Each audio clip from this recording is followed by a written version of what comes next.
Hello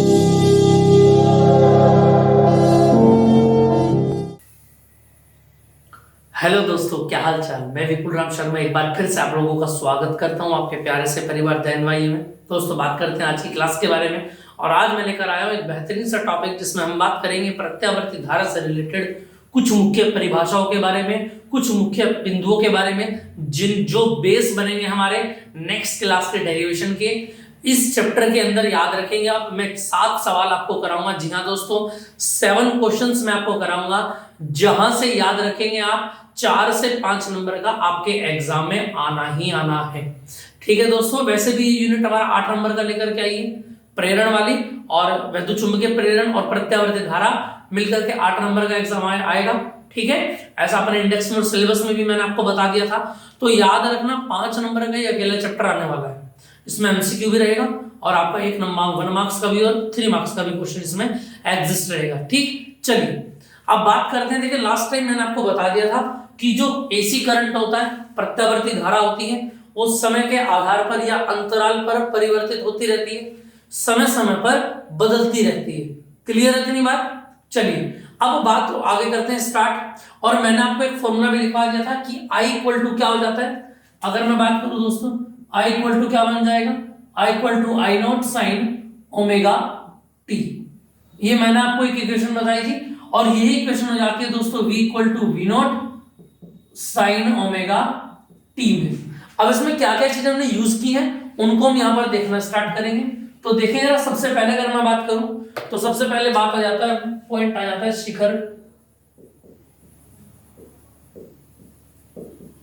शिखर मान, यानी कि इसको बोलेंगे आप पीक वैल्यू। अब ये पीक वैल्यू होता क्या, देखो याद रखना, मैं लिख देता हूं यहां पर प्रत्यावर्ती धारा या वोल्टेज, वोल्टता स्वयं के अर्धचक्र। क्लियर बात समझ में आ रही है कि नहीं आ रही? ठीक है, मैंने आपको बताया था एसी जो चलता है वो कैसे चलता है, देखना जरा। एसी जो चलेगा वो कैसे चलेगा, बोलो। अपर हाफ और लोअर हाफ, इसको बोलते हैं अपर हाफ और इसको लोअर हाफ। यहां से लेके यहां तक का जो समय होगा टी होगा और आधा आधा कितना होगा, T/2 होगा। और ये मिलकर के कंप्लीट साइकिल बना लेता है। ठीक, ये मैंने आपको बता दिया था। अब देखिए, अगर हम बात करेंगे प्रत्यावर्ती धारा तथा वोल्टता स्वयं के, ऐसे लिखो, पहले अर्धचक्र तो 2 होंगे ना, एक तो पहला होगा फर्स्ट और एक होगा सेकंड। पहले अर्धचक्र में अधिकतम मान तथा दूसरे अर्धचक्र में विपरीत दिशा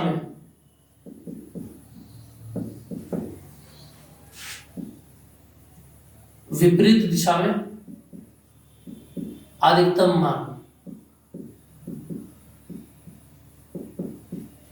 को ही क्या कहते हैं, शिखर मान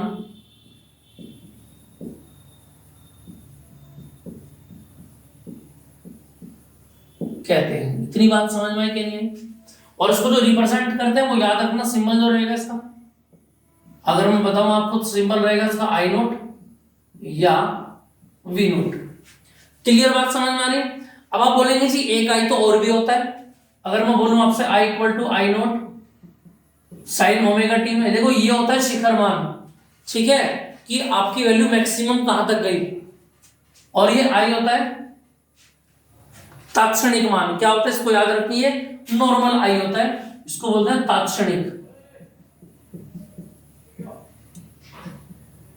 तात्क्षणिक मान। याद रहेगी बात? चलिए, इतनी बात क्लियर हो जाती है।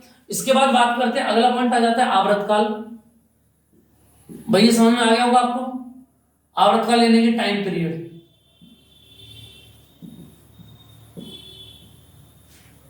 आवर्तकाल यानी कि टाइम पीरियड। अगर मैं बात करूं, टाइम पीरियड होता है T equal to two pi upon omega. यानी याद रखना प्रत्यावर्ती धारा या वोल्टता, इसको मैं लिख देता हूं जितने समय में, उम्मीद आपको बातें बहुत अच्छे से समझ में आ पा रही होंगी, ठीक है। जितने समय में अपना एक चक्र, एक संपूर्ण चक्र पूरा करते हैं, क्या कहलाता है भैया? आवर्त काल कहलाता है, आवर्त काल कहलाता है। क्लियर है इतनी बात? नंबर तीसरे पॉइंट पर आ जाती है आवृत्ति। अब आवृत्ति क्या होता है याद रखेंगे आप कि आवर्त काल जो होता है ना, आवर्त काल के व्युत्क्रम को, आवर्त काल के व्युत्क्रम को क्या कहते हैं? आवृत्ति यानी कि फ्रीक्वेंसी कहते हैं, आवृत्ति कहते हैं। और याद रखना इसे किससे रिप्रेजेंट करते हैं? या तो एफ से या न्यू से प्रदर्शित करते हैं। समझ में आई बात भैया? और इसको उल्टे होने का मतलब क्या? देखो न्यू बराबर कितना हो जाएगा? टी का उल्टा यानी 1/t, और इसी को आप ऐसे लिख सकते हो 2 पाई ओमेगा अपॉन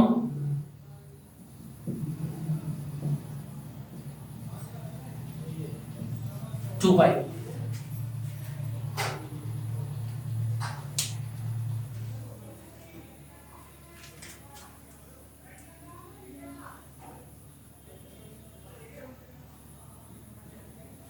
चलिए 3 पॉइंट यहां से कंप्लीट हो जाते हैं। अगर हम बात करें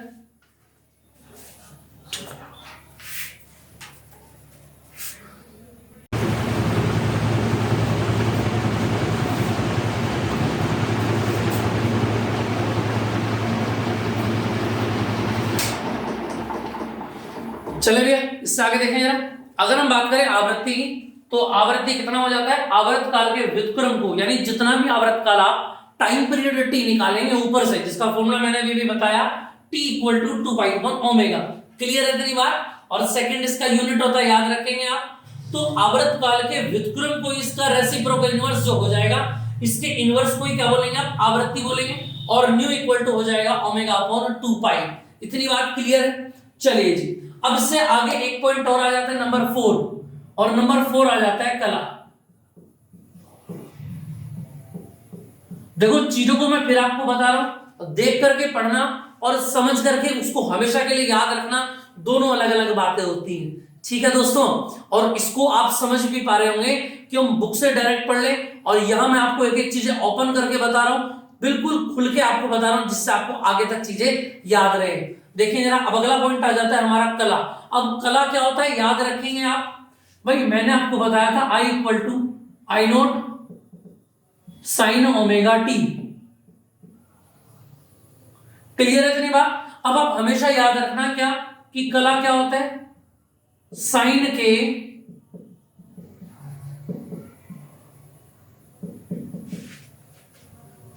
के कोणांक को, कला कोणांक यानी साइन के आगे का जो एंगल रहेगा। अगर मैं यहां पर आपको बताऊं तो देखना जरा, साइन के आगे का एंगल कितना है? ये रहा, साइन के आगे का एंगल कितना है? Omega T. तो उसको बोलते हैं कला। और याद रखना कला यानी फेज, और कला जो होती है क्या होती है याद रखेंगे? ओमेगा टी होती है। क्लियर? नंबर 5। चलिए इतनी बात क्लियर हो गई होगी आपको। चलो नंबर 5 में अगले पॉइंट पर बताऊंगा। कितने कितने पॉइंट बताए मैंने आपको?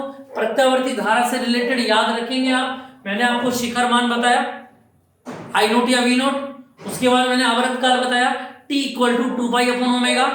उसके बाद आवृत्ति बताया, nu equal to omega upon 2 pi. और उसके बाद मैंने आपको बताया कला, जिसको बोलते हैं ओमेगा इंटू टी। ये ओमेगा याद रखना, ये क्या है? ये आवृत्ति, कोणीय आवृत्ति है, ठीक है। लेकिन कोणीय आवृत्ति के साथ में जब टी आ जाता है समय, तो वो बन जाती है कला। क्लियर है? चलिए अब आगे बात को स्टार्ट करते हैं। उम्मीद है आपने लिख लिया होगा। कुछ बच्चों के दरअसल मैसेज आ रहे थे कि नोट्स बनाएं या कैसे करें, तो नोट्स बना लें आप तो ज्यादा बेहतर रहेगा, आपको एग्जाम के लिए भी चीजें याद रहेंगी और बाकी एग्जाम तक तो हम हैं ही आपके साथ में। ठीक है, चलिए नेक्स्ट पॉइंट पर पढ़ते हैं आगे। नंबर नेक्स्ट आ जाता है नंबर 5, कलांतर।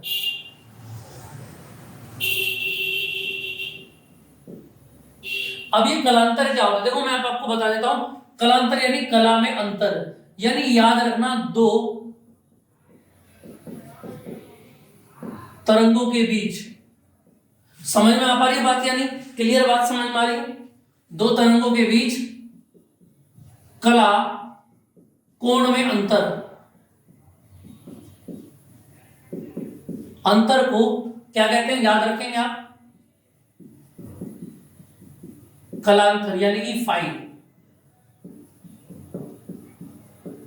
कहते हैं। इतनी बात समझ में आ पा रही, क्लियर है? चलिए अब इससे आगे बात को स्टार्ट करते हैं। देखो कलांतर मैंने आपको बता दो दिया कि दो तरंगों की, है ना, जैसे यहां पर हम पढ़ेंगे वी और आई, उन दोनों के बीच में एंगल का जितना डिफरेंस होगा उसी को कलांतर बोलेंगे, इसको फाई से रिप्रेजेंट करेंगे। अब इससे आगे की अगर मैं बात करूं आपको, तो यहां से 3 तरीके के केस बनते हैं। कैसे कैसे केस बनेंगे देखेंगे आप ध्यान से। सबसे पहले अगर मैं बात बताऊं, देखो जरा, इसको ऐसे लिखेंगे, प्रत्यावर्ती धारा तथा वोल्टता के बीच कलांतर। अब यहां से 3 पार्ट बनेंगे आपके। फर्स्ट, सेकंड और थर्ड। क्लियर है इतनी बात? स्क्रीन चेक कर लेता हूं भाई एक बार, क्योंकि कई बार स्क्रीन में गड़बड़ी आ जाती है। और चलिए बेहतर। और अगला पॉइंट क्या बनता है हमारा, देखेंगे आप ध्यान से जरा। देखो जी, पहला पॉइंट ये बनता है कि जब धारा आई तथा वोल्टता V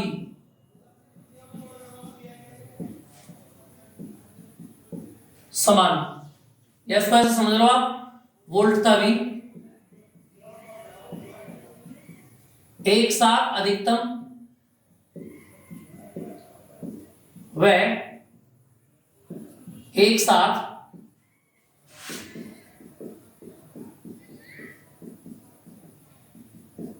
विपरीत दिशा में अधिकतम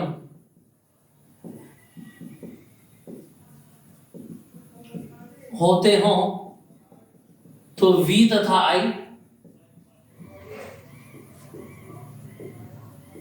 समान कला में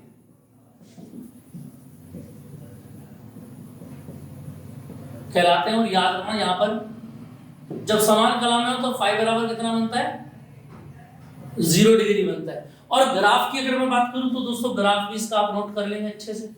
और ग्राफ क्या बनेगा देखो जरा,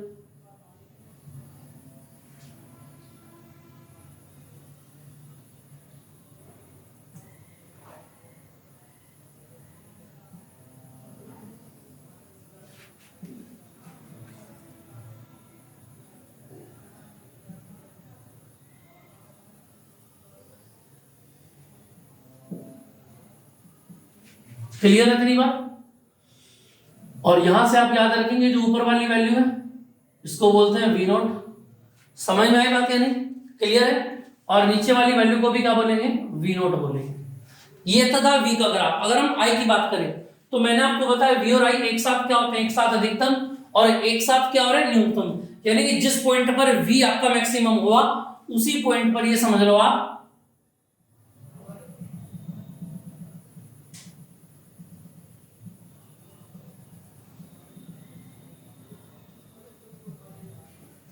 ये लो जी, ये वाला जो पॉइंट है ये आपका आई नोट है। ये वाला जो पॉइंट है ये क्या है, ये आई नोट। फिर यहां पर आ जाओ, ऊपर वाला पॉइंट वी नोट और नीचे वाला पॉइंट आई नोट। नीचे वाला पॉइंट वी नोट और ऊपर वाला पॉइंट आई नोट, यानी दोनों के दोनों कैसे हैं, समान कला में है। ठीक, क्लियर है? अब दूसरे ग्राफ पर आ जाते हैं। देखो दूसरे ग्राफ को लिख लेते हैं यहां पर। देखो जब धारा आई का मान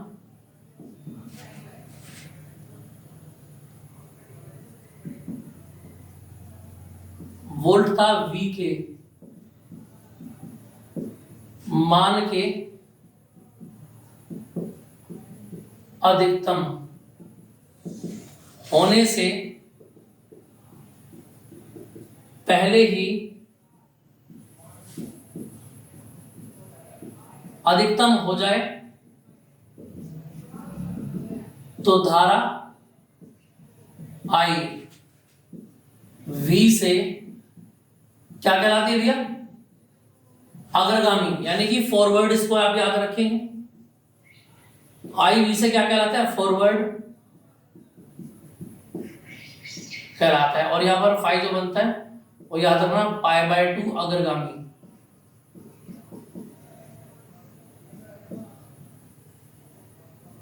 इतनी बात समझ में आ गई।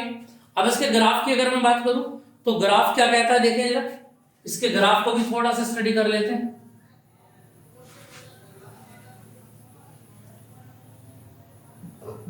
इसके ग्राफ को स्टडी कर लेते हैं।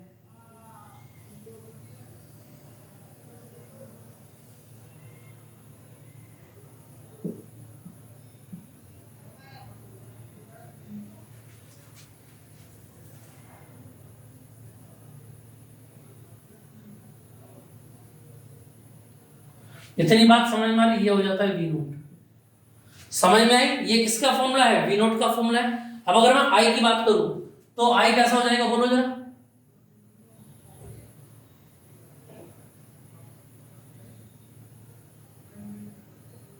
अब अगर मैं आई की बात करूं तो आई कैसा हो जाएगा? आई बिल्कुल यहां से स्टार्ट होगा।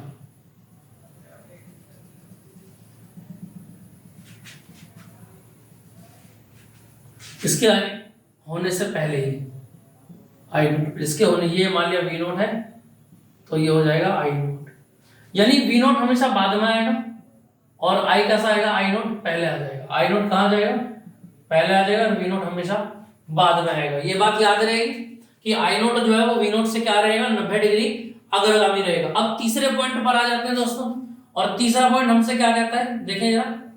जब धारा आई का मान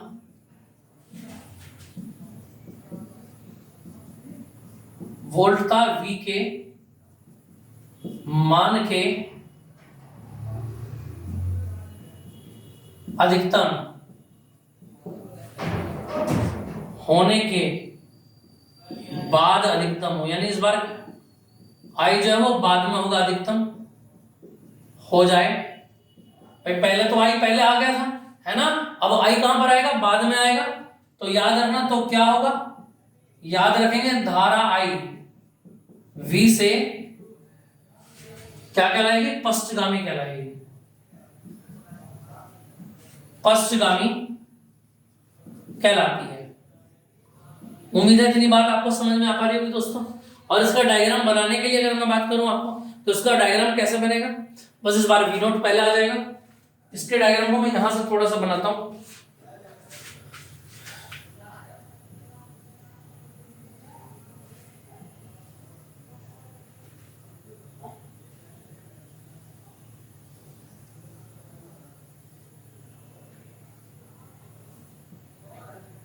इस बार वी नोट आगे रहेगा और आई होगा वो बाद में होगा।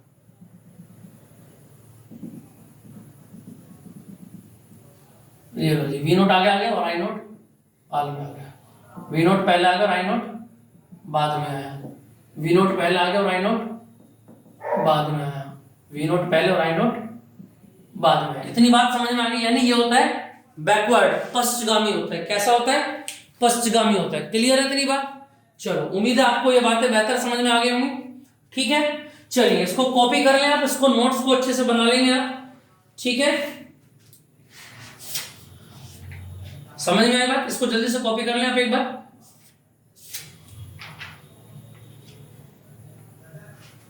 चलिए, बाकी अब देखो त्योहार भी आने वाले हैं, तो उम्मीद है त्योहारों की भी तैयारी पहले से ही करनी होगी।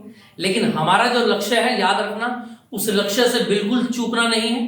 काम हमको सारे करने, पटाखे वटाखे भी तुम जलाओगे, मैं कितना ही मना करूं, बाकी जो है अब जैसे नवरात्रि चल रहे हैं, है ना, तो पूजा में भी टाइम देना पड़ता है, मतलब सारे काम करने पड़ते हैं। एक बात मैं आपको बता देता हूँ, उसके अलावा भी अपने पढ़ने का शेड्यूल मत टूटने देना। मैं फिर आपसे कह रहा हूँ, अगर आपको पता है कि हाँ मुझको 2 घंटे इस चीज में देने हैं, तो उन 2 घंटे की पढ़ाई का एडजस्टमेंट आप समय से पहले कर लें, वही आपके लिए बेहतर होगा। क्योंकि आने वाले जो 90 दिन की तैयारी होगी, इसमें तीज त्योहार भी आएंगे सारे के सारे, दिवाली भी आएगा, ठीक है, एग्जाम टाइम पे हो सके आपकी होली भी आ जाए शायद, है ना, तो इन सब के लिए आपको रेडी पहले से होना पड़ेगा। ठीक, चलिए, इतनी बात समझ में आ गई। अब इसके बाद कुछ नए पॉइंट पढ़ते हैं, 1-2 पॉइंट और रह गए बस, बाकी सारे तो मैंने लिखा ही दिया आपको। 5 पॉइंट मैंने आपको लिखाए हैं, और एक छोटा सा पॉइंट और रह जाता है जिसकी हमें जरूरत पड़ेगी आगे क्वेश्चंस में। चलिए भैया,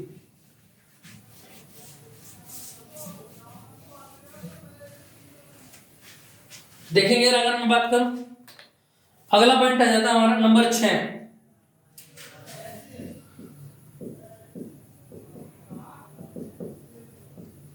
प्रतिबाधा, इम्पिडेंस। क्लियर है तेरी बात, समझ में आ रही है बात यानी? चलिए, क्लियर है तेरी बात। अब अगर मैं प्रतिबाधा की बात करूं दोस्तों, तो प्रतिबाधा क्या होता है ये समझ लें आप, कि एक प्रतिरोध की तरह काम करता है। किसकी तरह काम करता है? प्रतिरोध की तरह काम करता है। समझ में आई बात या नहीं? और इसको देखो फॉर्मूला मैं बता देता हूं, पहले क्या होता है, फॉर्मूला होता है Z बराबर V/I, यानी कि प्रत्यावर्ती धारा अगर कोई भी आपका प्रत्यावर्ती धारा परिपथ हो, परिपथ द्वारा, ऐसे लिख देंगे आप, धारा के मार्ग में उत्पन्न अवरोध ही प्रतिबाधा Z कहलाता है। क्लियर है? इसके बाद अब देखो प्रतिबाधा के मैं 2-3 प्रकार आपको बता देता हूं। जैसे नंबर 7 पड़ेगा,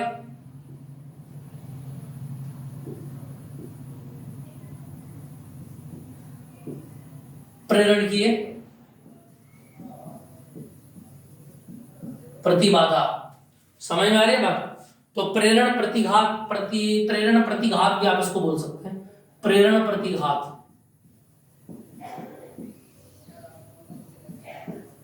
आ रही है बात समझ में? अब प्रेरण, देखो प्रेरण मैंने आपको बताया था, प्रेरण का मतलब L से होता है, स्वप्रेरण, जहां जहां पर भी कुंडली आएगी। जैसे मैंने सिंपल तार बता दिया, तो उसमें प्रतिरोध R रहेगा। भाई R क्या होता है बोलो? ये R रहेगा। अगर कहीं पर मैंने संधारित्र बताया तो ये C रहेगा, और कहीं पर अगर मैंने कुंडली बता दी तो वहां पर L रहेगा। ये LCR के ऊपर ही आगे चल के क्वेश्चन बनेंगे, जो मैं आपको बता रहा था। हाँ ठीक है, क्लियर है? चलिए अब आगे देखते हैं। प्रेरण प्रतिघात की अगर मैं बात करूं, तो याद रखना कि कुंडली परिपथ में जितना प्रतिरोध डालती है, उसी को क्या कहते हैं? प्रेरण प्रतिघात XL कहते हैं। और XL बराबर फॉर्मूला याद रखेंगे आप, L/ओमेगा। समझ में बात आ रही है? यहां जो ओमेगा होगा, इस ओमेगा को आप फॉर्मूला खोल सकते हैं 2 पाई न्यू में भी और 2 पाई अपॉन टी में भी। समझ में आई बात? अगर कहीं पर भी कुंडली आएगी, ये बात याद रखेंगे आप। मैं यहां पर डायग्राम बना देता हूं, अगर कहीं पर भी कुंडली आती है तो याद रखना, कुंडली का जो प्रतिरोध होगा वो क्या होगा? XL होगा। क्लियर है इतनी बात? चलिए अब आगे की बात को स्टार्ट करते थे। एक आखिरी पॉइंट इसका देख लेते हैं, और नंबर 8 आ जाता है धारितीय प्रतिघात। और धारितीय प्रतिघात होता है XC। अब याद रखें यहां पे धारितीय प्रतिघात क्या होता है, देखें जरा। अगर मैं बात करूं यहां पर,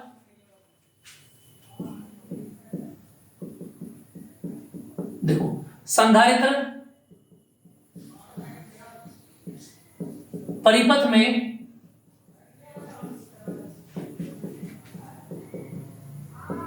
जितना प्रतिरोध डालता है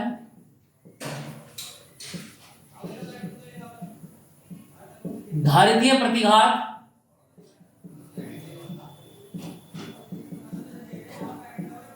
कहलाता है। इतनी बात क्लियर है? अरे बाइक ही छोड़ दिए, कहा जा रहा तू? बाइक ही छोड़ दो, जाना बाजार, सामान आना अंदर है, पूछ ले जाके, पर्चा लिखा। तो सचिन किस कौन होगा? भाई मैं बाजार जाऊंगा, मैं छोड़ रहा था, रुक जा 2 मिनट में, वहीं छोड़ रहा। यार वैसे लेट हो गया खाने में, मैं आज बेसिक 2 मिनट रुक जा।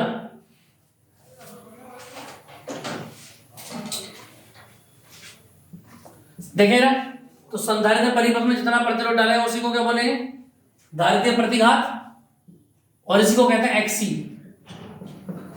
और एक्सी बराबर क्या होता है? 1/C × omega. इतनी बात क्लियर है? तो यहां से डेफिनेशन कंप्लीट हो जाती है जितनी भी मैंने आपको बताई। तो आज की क्लास में मैंने आपको क्या पढ़ा, एक बार रिवाइज कर लेते हैं। शिखर मान, अधिकतम मान जो होता है, उसके बाद बात आई आवर्त काल की, t बराबर 2π/ओमेगा। फिर आवृत्ति आया t का उल्टा यानी ω/2π। उसके बाद नेक्स्ट पॉइंट आया कला। तो उसमें मैंने आपको बताया कि साइन का जो कोणांक होगा ω/t, उसी को क्या बोलेंगे? कला बोलेंगे। ठीक, उसके बाद आ जाता है कलांतर। और कलांतर क्या होता है कि याद रखना, 2 तरंगों के बीच कला कोण का जो अंतर होगा उसी को कलांतर बोलेंगे। और मैंने आपको बता दिया अग्रगामी, पश्चगामी और समान कला में कब कब होगा। उसके बाद अगर बात करें दोस्तों, तो उसके बाद प्रतिबाधा है Z बराबर V/I। और अगर प्रेरण की बात करें, किसी कुंडली की बात करें, तो कुंडली कितना प्रतिरोध डालती है? XL, और XL बराबर क्या हो जाता है? L × omega. इसी तरीके से अगर हम संधारित्र की बात करेंगे, तो संधारित्र में कितना प्रतिरोध डालेगा अपना? 1/C × omega. क्लियर है इतनी बात? चलिए तो फिर मिलते हैं नेक्स्ट क्लास में। उम्मीद है आपको हमारे द्वारा जितनी भी चीजें कराई जा रही हैं बहुत बेहतर तरीके से समझ में आ पा रही होंगी दोस्तों। और चैनल को ज्यादा से ज्यादा सब्सक्राइब कीजिए अगर आपको वीडियोस हमारी अच्छी लग रही हैं और आपको लग रहा है कि हाँ सब्सक्राइब करने से आपको कुछ नया अपडेट्स वगैरह भी यहाँ पर अब आएगा और आगे आगे काफी अपडेट्स आएंगे। ठीक, तो मिलते हैं नेक्स्ट क्लास में। जय हिंद दोस्तों।